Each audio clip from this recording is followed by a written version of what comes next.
जय मां शमशान काली। आज मैं आप सभी को त्रिया राज्य के विषय में और मायोंग के विषय में बताने जा रहा हूं। साथ ही साथ में त्रिया राज्य की शक्तियों को सिद्ध करने का क्या मंत्र है, उसकी क्या विशेषताएं हैं, कौन कौन सी शक्तियां वहां वास करती हैं और मायोंग में किस प्रकार की शक्तियां वास करती हैं, ये विषय आज मैं आप सभी को बताऊंगा। आप सभी वीडियो को बिना स्किप किए हुए पूरी जानकारी को ध्यानपूर्वक सुने। देखिए, मायोंग जो कि गुवाहाटी में पड़ता है और यह कामरूप प्रदेश कहलाता है। कामरूप देश अर्थात कामदेव को जहां पर पुनः शरीर की प्राप्ति हुई थी, तो उस प्रदेश को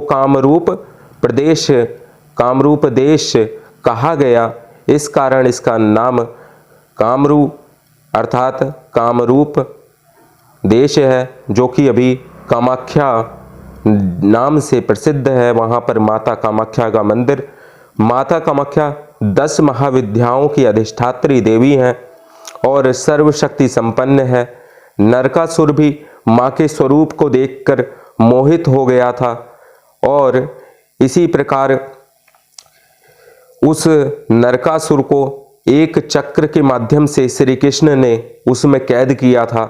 तो यही वहाँ नरकासुर का इतिहास है।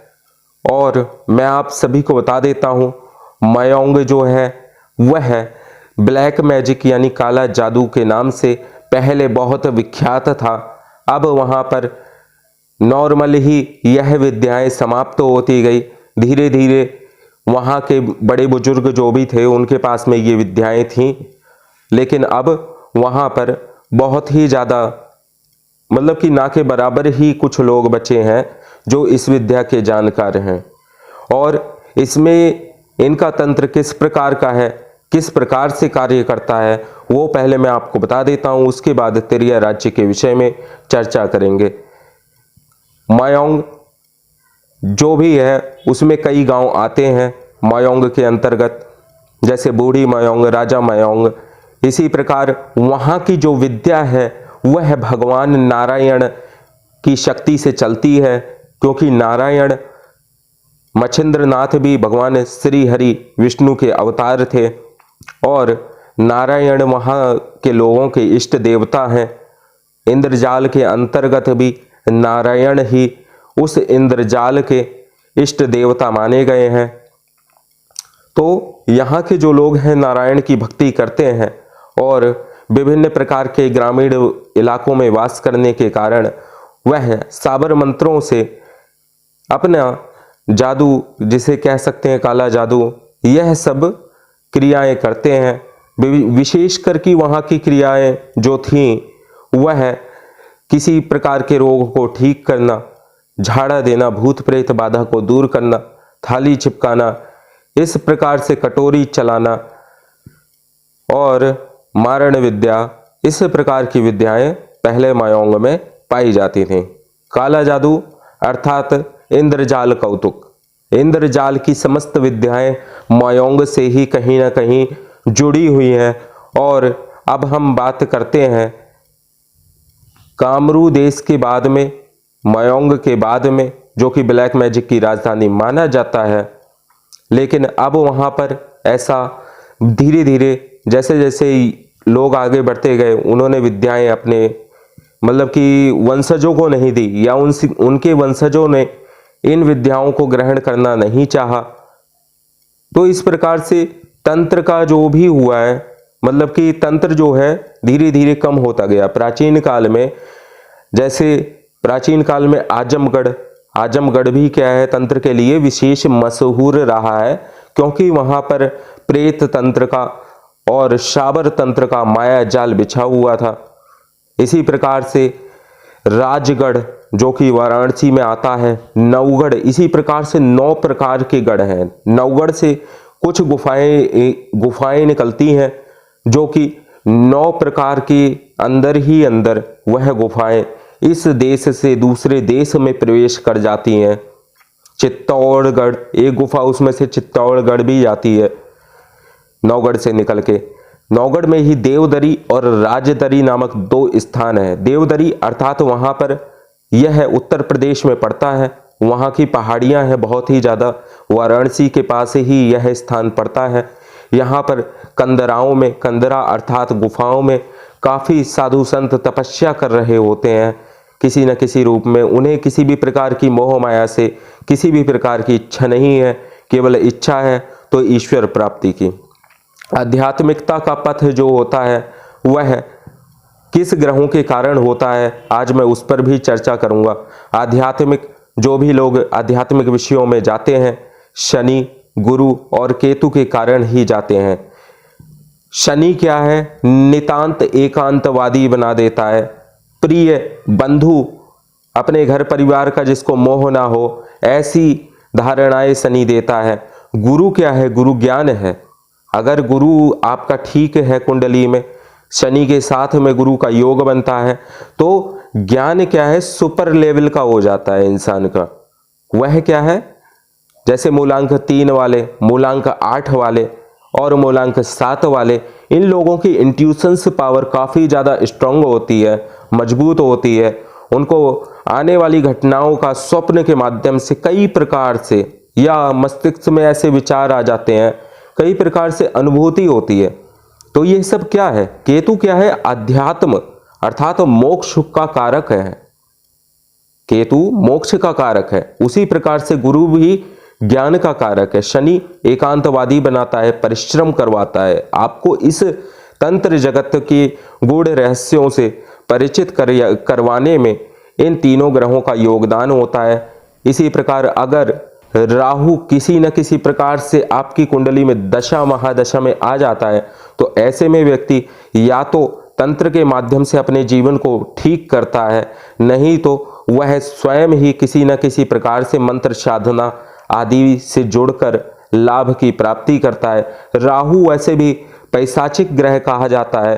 कहा यह भी जाता है कि जिसे राहु तारे उसे भला कौन मारे।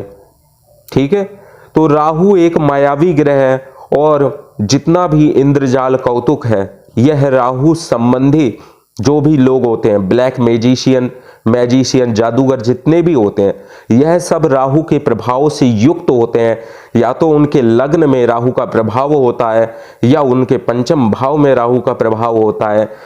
अष्टम भाव में भी राहु का प्रभाव कई बार देखा गया है। यहाँ तक कि पहले और अष्टम भाव में अगर राहु बैठता है तो पिशाच तंत्र, ब्लैक मैजिक में बहुत जल्द ही सफलताएं प्रदान करता है, क्योंकि प्रथम भाव का राहु तो सूर्य को भी ग्रहण लगा देता है।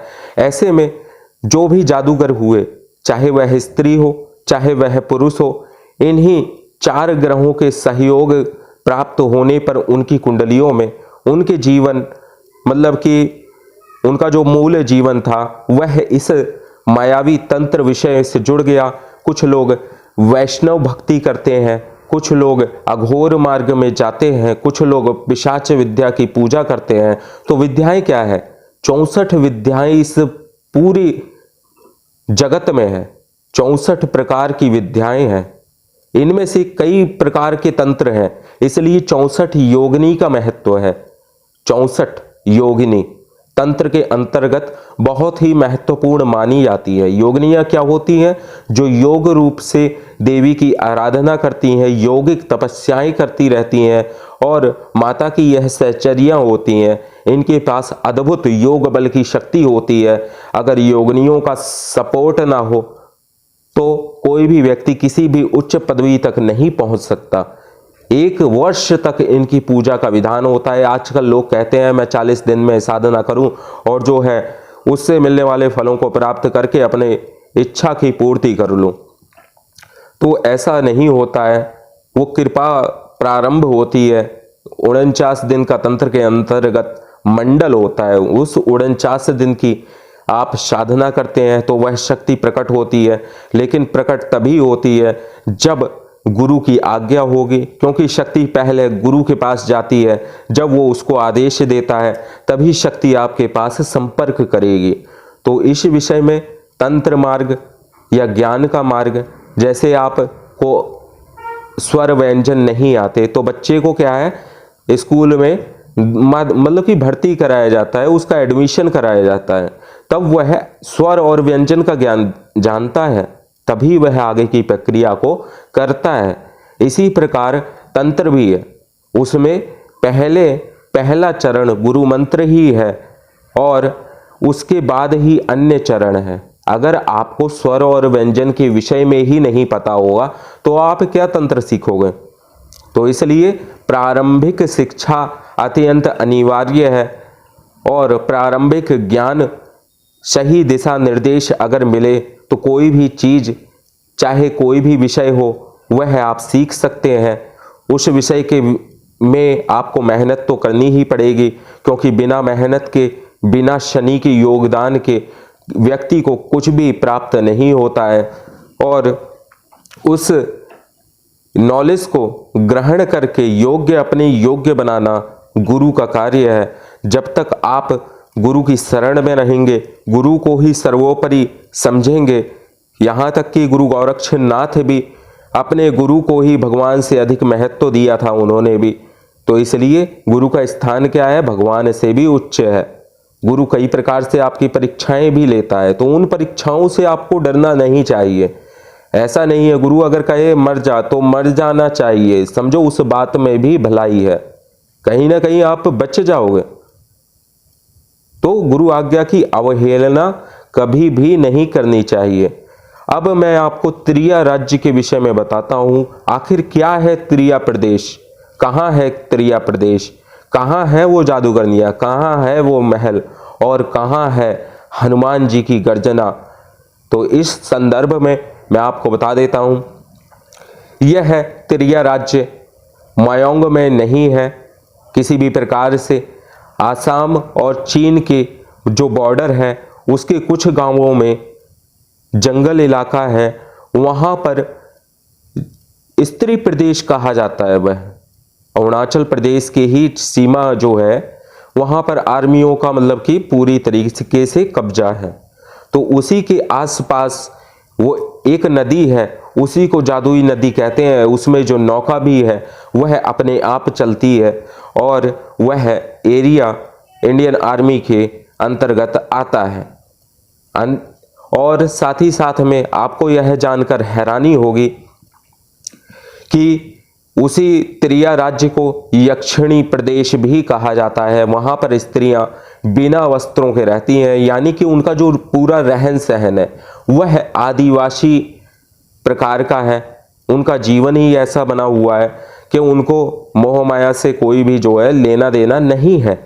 अब वहां पुरुषों की संख्या क्यों कम है, क्योंकि आदि गुरु मच्छिंद्रनाथ जी, जो कोई गुरु गोरक्षनाथ जी के गुरु थे, तो वह उस प्रदेश में प्रवेश कर गए थे। तो वहां की जो जादूगरनी थी उनसे उनका विवाह हो गया, रानी थी वहां की। तो विवाह के पश्चात उनकी एक संतान भी हुई और उस संतान और उस स्त्री के प्रति उनका मोह हो गया था, जिस कारण गुरु गोरक्षनाथ को आना पड़ा और गुरु गोरक्षनाथ भी स्त्री वेश धारण करके उस त्रिया राज्य में प्रवेश किए थे, क्योंकि वहां पर पुरुष का जाना एकदम वर्जित है। जो भी पुरुष जाता है उसकी जीवन की हानि होती है, क्योंकि उस क्षेत्र की कह सकते हैं कि डी का जो एक अधिपति होता है वही सारे जादुओं को चलाता है। डी अर्थात क्षेत्रपाल। वहां का क्षेत्रपाल श्री हनुमान जी हैं और हनुमान जी की आज्ञा के बिना वहां पर कोई पुरुष प्रवेश नहीं कर सकता। आज भी वह त्रिया राज्य, वह महल आज भी उसी स्थान पर है जहां पर जाना साधारण मनुष्य के वश की बात नहीं है। और अगर पहुंच भी जाता है तो अगर आप उन्हें स्त्रियों को देखकर जरा सा भी हंस देते हैं तो वो किसी न किसी प्रकार से आपको हानि तो अवश्य पहुंचाएगी ही पहुंचाएगी, क्योंकि स्त्री अगर दिगंबरा है तो वह माता के रूप में आपको उसको देखना है। तो वही जा सकता है जिसका अपने मन पर नियंत्रण है, जो गुरु का भक्त है। इसीलिए गुरु गोरक्षनाथ जी जो स्वयं शिव अवतारी हैं, आज भी हैं, कल भी थे और आने वाले कल में भी जो रहेंगे वो शिव है। शिव तत्व कभी नष्ट नहीं हो सकता है। यह सारी प्रकृति नष्ट हो जाए, लेकिन शिव तो शिव है। तो गुरु गोरक्षनाथ जी भी वहां पर गए थे और उन्होंने स्त्री का वेश धारण करके अपने गुरु को समझाया था। एक बार जब मच्छिंद्र नाथ जी के पास कुछ आभूषण सोना चांदी वगैरह था, उन्होंने उसको नदी में गुरु गोरक्षनाथ जी ने फेंक दिया। तत्पश्चात उन्होंने मच्छिंद्र नाथ जी ने गुरु गोरक्षनाथ जी से कहा कि तूने मेरी ये अमूल्य संपदा कैसे नदी में प्रवाहित कर दी, ये तो नष्ट हो गई। तो इतना कहने पर गुरु गोरक्षनाथ जी ने हल्की सी भभूत उठा के मंत्र पढ़ के पहाड़ पे फूंक, जैसे ही उस भस्म को फेंका, वह पूरा पर्वत जो है स्वर्ण में बदल गया, अर्थात सोने का हो गया। वह सोना कहीं चोरी ना हो जाए, इसलिए मच्छिंद्र नाथ ये देख करके उन्होंने कहा कि इस पर्वत को जो है पलट दो। तो उस पर्वत को उन्होंने पलट दिया था। तो आज भी यह क्षेत्र पूरा इंडियन आर्मी के अंतर्गत आता है और वहां पर साधारण मनुष्य नहीं प्रवेश कर सकता है। लेकिन फिर भी आप वहां की अगर शक्तियों को सिद्ध करना चाहते हैं, वहां की शक्तियों से आप कार्य लेना चाहते हैं, तो आप किस प्रकार उसको सिद्ध कर सकते हैं, कैसे आवाहन कर सकते हैं, क्योंकि वही यह रहस्यमयी एक बात है जो आज मैं पहली बार आप सभी से बताने जा रहा हूं। वही स्थान यक्षिणी प्रदेश का कहलाता है और यक्षिणी प्रदेश में चीन से आई हुई पहले कुछ सैनिक जो कि भारत में आक्रमण करने आ रहे थे, वो अचानक रास्ता भटक के उसी त्रिया राज्य जंगल की तरफ चले गए, जहां पर जादू आज भी चलता है और वहां की छोटी सी बच्ची में भी जादू होता है, क्योंकि यक्षिणियों का प्रभाव होता है। ठीक है, वहां की जो देवियां हैं वही यक्षिणियां हैं। और हनुमान जी क्या है, यक्षिणी शक्ति पे भी जिनका राज्य चलता है वही श्री हनुमान जी हैं। वो महावीर हैं। इस दुनिया में बहुत वीर होते हैं, कई प्रकार के लोग कहते हैं मैं वीर सिद्धि कर लूं। ठीक है, वीर तो बहुत छोटी सी बातें हैं हनुमान जी के सामने। एक होता है शूरवीर, एक होता है, इस प्रकार से वीरों की कई श्रेणियां रखी गई हैं, लेकिन वो तो महावीर हैं जो सारे वीरों के जो हैं, जिन्हें सारे वीर जिनकी पूजा करते हैं वही महावीर हैं। और जब हनुमान जी उस स्थान पर गर्जना करते हैं तो स्त्रियां वहां की जो भी होती हैं वह गर्भवती हो जाती हैं। और अगर पुरुष वहां कोई भी किसी प्रकार का रहता है, वह उस ध्वनि को, जब एक पर्व होता है उस पर्व के दौरान हनुमान की जो गर्जना आती है, उसका स्वर बिल्कुल सिंह की गर्जना के, मतलब कि सिंह की जैसे गर्जना करता है उसी प्रकार सुनाई देता है। तो वह सिंह की गर्जना नहीं, वह हनुमान जी की ही गर्जना होती है। गर्जना किस प्रकार की, जैसे काली का हुंकार शब्द है, तो हनुमान जी जब गर्जना करते हैं तो दिल दहलाने वाली वो आवाज होती है। बड़े बड़े वीरों के भी दिल दहक जाते हैं उस आवाज को सुन के। तो इस कारण उसकी हार्ट अटैक से मृत्यु हो जाती है पुरुष की, और स्त्रियों के जो उनको गर्भ धारण हो जाता है उसी आवाज से, क्योंकि हनुमान जी का पसीना जब मछली के मुख में गया था तो मकर ध्वज की उत्पत्ति हो गई थी। इसी प्रकार हनुमान जी का तेज ही इस प्रकार का है कि वह उनकी गर्जना से भी व्यक्ति, स्त्रियों को पुत्र की प्राप्ति हो जाती है। और पुरुष जो होता है, क्योंकि मैनावती को, रानी को उन्होंने, हनुमान जी ने वचन दिया है, रानी ने हनुमान जी की सिद्धि की थी, जिसके फलस्वरूप उन्होंने रक्षक के रूप में हनुमान जी को अपना स्थान का क्षेत्रपाल नियुक्त किया था और उन्हीं का कार्य था। गुरु गोरक्षनाथ को भी हनुमान जी ने रोका था, युद्ध हुआ था, लेकिन भगवान श्री राम का स्मरण करने से उन्हें पता चला कि ये साक्षात शिव रूप है और अपने गुरु को बचाने आए हैं। तो इस कारण से उनको उन्होंने प्रवेश करने दिया। गुरु गोरक्षनाथ और हनुमान एक ही शिव तत्व ही है, इसलिए गुरु गोरक्षनाथ की शक्तियां अपार हैं। हर युग में वह पूज्यमान है। हर एक, चाहे वह कोई भी हो, तांत्रिक हो, मांत्रिक हो या कुछ भी हो, सभी भगवान शिव के अंतर्गत ही हैं। सभी प्रकार के तंत्र, यहाँ तक कि विष्णु भी शिव के ही आराधना करते हैं। उनसे भगवान विष्णु माँ बगलामुखी के भी उपासक रहे हैं, जिसके कारण माँ बगलामुखी भी विष्णु आराधिता कहलाती है। नारद और कार्तिकेय ने भी भगवान माता बगलामुखी का जप करके उनको सिद्ध किया है, ब्रह्मास्त्र को पाया है। तो इस प्रकार यक्षिणी प्रदेश में से चीन की काफ़ी सेना जब उस जंगलों में भटक गई थी, वह वहाँ से विलुप्त हो गई, उसका आज तक पता नहीं चला। इसी प्रकार से यूएसए की फौज के जब कुछ सैनिक यक्षिणी प्रदेश में प्रवेश किए थे, तो कम से कम वो छोटी मोटी संख्या में नहीं थे, कम से कम 2500 की संख्या में होंगे, लेकिन उनका अस्तित्व ही वहाँ से न जाने कहाँ चला गया। क्योंकि यक्षिणियाँ एक पैशाचिक राक्षसी शक्तियों से युक्त होती हैं, इनकी शक्तियाँ बहुत ही अधिक होती है और ये पूर्ण रूप से तामसिक होती हैं।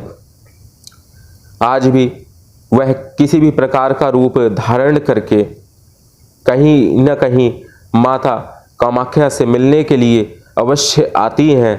जब रजोकाल होता है, अम्बुवाची पर्व जब कामाख्या में लगता है, उस समय यह यक्षिणियाँ किसी न किसी रूप में अवश्य माँ के दर्शन के लिए आती हैं। यक्षिणियाँ ही नहीं, सभी प्रकार के देवी देवता माँ की आराधना में उस क्षेत्र के आसपास अवश्य आते हैं, माँ का दूर से ही प्रणाम वंदन करते हैं।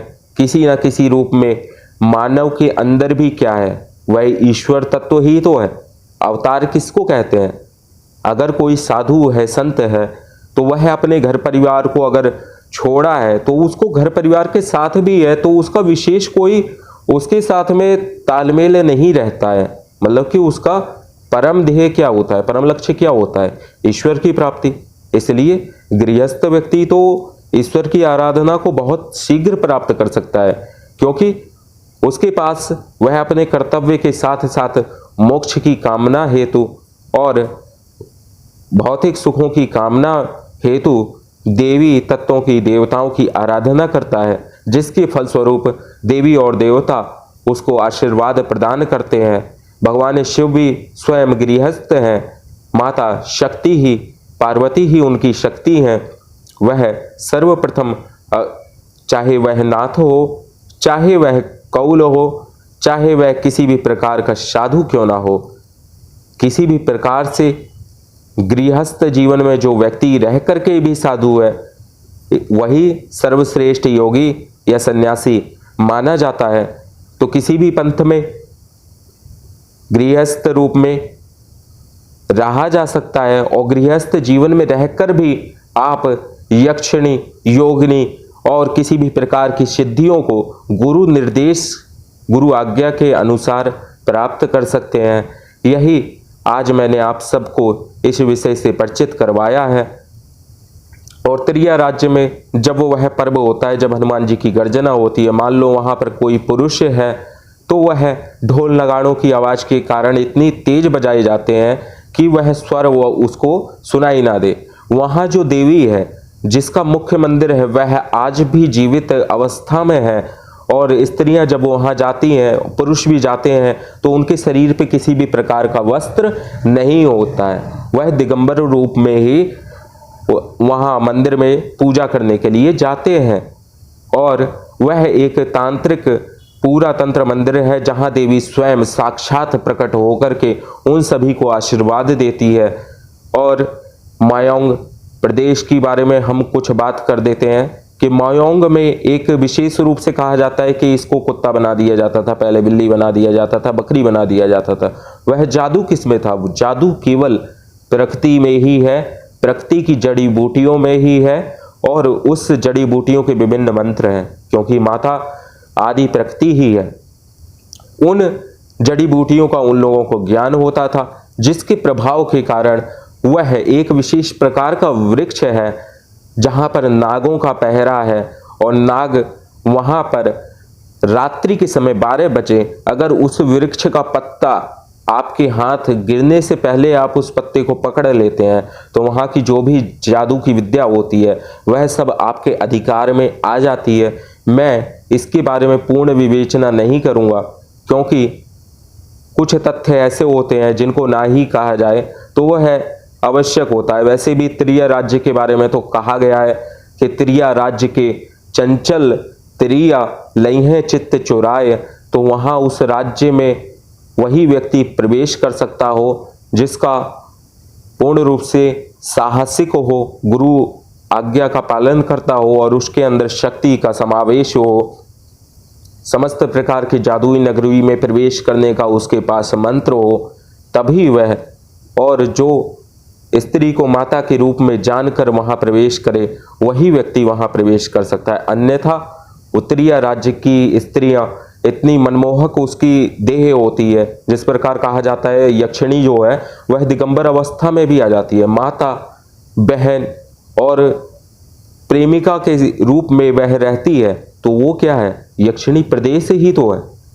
वहां जादूगरनियों के साक्षात मानव स्वरूप में यक्षिणियां रहती हैं, नारी स्वरूप में यक्षिणियां रहती हैं। वह बूढ़ी आपको लगेंगी, लेकिन किस पल उनका रूप एकदम सुंदर मनोहर हो जाए और आपकी परीक्षा लेने के लिए वह कैसे आ जाए। तो ये सब बहुत ही गुह्य और गुप्त बातें हैं। खैर, आपको अगर त्रिया राज्य की शक्तियों की आराधना करनी है, जादुई शक्तियों की आराधना करना चाहते हो आप भी, तो किस प्रकार से उसका मंत्र क्या है, जो भी लोग उसका मंत्र जानना चाहते हैं वह गुरु मार्ग में हो तभी उसको वह मंत्र सिद्ध होगा, अथवा गुरु दीक्षा लेने के पश्चात, अपने इष्ट सिद्धि के पश्चात ही उस मंत्र का जप करें। इसलिए मैं उस विशेष मंत्र को यहाँ नहीं दे रहा हूँ। वहाँ ऐसा मंत्र है कि जिससे सभी की शक्तियाँ चुराई भी जा सकती है और किसी को भी शक्तिहीन भी किया जा सकता है। ऐसा जादुई मंत्र है जिस जादू के मंत्र को जानने के पश्चात ही कोई त्रिया राज्य में प्रवेश कर सकता है। तो ऐसे मायावी मंत्र को का ज्ञान गुरु उसी को देता है जो उस मंत्र के योग्य हो, जो उस मंत्र को प्राप्त करने की पात्रता रखता हो। तो इस प्रकार का गुप्त मंत्र जो है उसको गुप्त रखना ही श्रेष्ठ है, क्योंकि कहा गया है भक्तिहीन, श्रद्धाहीन और गुरु कृपाहीन व्यक्ति को मंत्र नहीं देना चाहिए। इससे भी दोष लगता है, मंत्र को भी दोष लगता है और उस व्यक्ति के पाप भी हमको ग्रहण करने पड़ते हैं। ठीक है, अगर हम किसी को ऐसे ही कोई मंत्र उठा करके दे देंगे तो उसका दोषी कौन है? वो तो हमारी शक्ति से हमने उसको मंत्र दिया, उसने हमारी शक्ति से उस मंत्र को सिद्ध किया, लेकिन उसकी नजरों में क्या मूल्य रहा?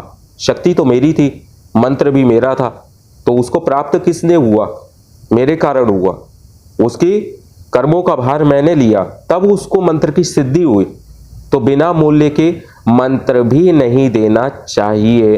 इस प्रकार कुछ गुप्त मंत्र हैं जिनको नहीं दूंगा मैं, और दूंगा भी तो ऐसे शिष्य को प्रदान करूंगा जो उस का पात्र हो, उस चीज का सही इस्तेमाल करे, गलत गतिविधियों में उसका प्रयोग ना करे। तो आज यह पूरी विवेचना त्रिया राज्य और मायोंग के ऊपर, साथ ही साथ में शक्तियों के ऊपर हमने चर्चा की है। अब आगे की जानकारी, इसी प्रकार से नए नए विषयों की जानकारी, यक्षिणियाँ, योगिनियाँ, आगे हम इनके बारे में भी, इनकी साधना के विषय में भी बताएंगे। उसका क्या सही तरीका है, क्या सही मार्ग है, यह सब भी आप लोग जानोगे। तो चैनल को सब्सक्राइब करें, वीडियो को लाइक करें, शेयर करें। जैसे जैसे आप डेली बेल आइकन के बटन को दबाएं, जिससे नया अपडेटेड वीडियो आप तक सबसे पहले पहुंचे और जानकारी आप प्राप्त कर सको। यही हमारा उद्देश्य है कि तंत्र, जो कि भारत की गरिमा है, भारत की पराकाष्ठा है, यह ज्ञान के कारण ही सोने की चिड़िया कहलाता था। नालंदा और तक्षशिला जैसे विद्यालय इस भारत देश में ही रहे हैं। इस कारण तंत्र आज भी कुछ लोगों के पास में पुरानी प्रतियां हैं, तंत्र के मंत्र हैं। उन मंत्रों को उन्होंने अपने पास इसी कारण गुप्त रूप से अपने परिवार में रखा हुआ है, ताकि कोई अन्य व्यक्ति उस मंत्र का तंत्र का गलत उपयोग ना कर सके। आज के लिए बस इतना ही। जय मां शमशान काली।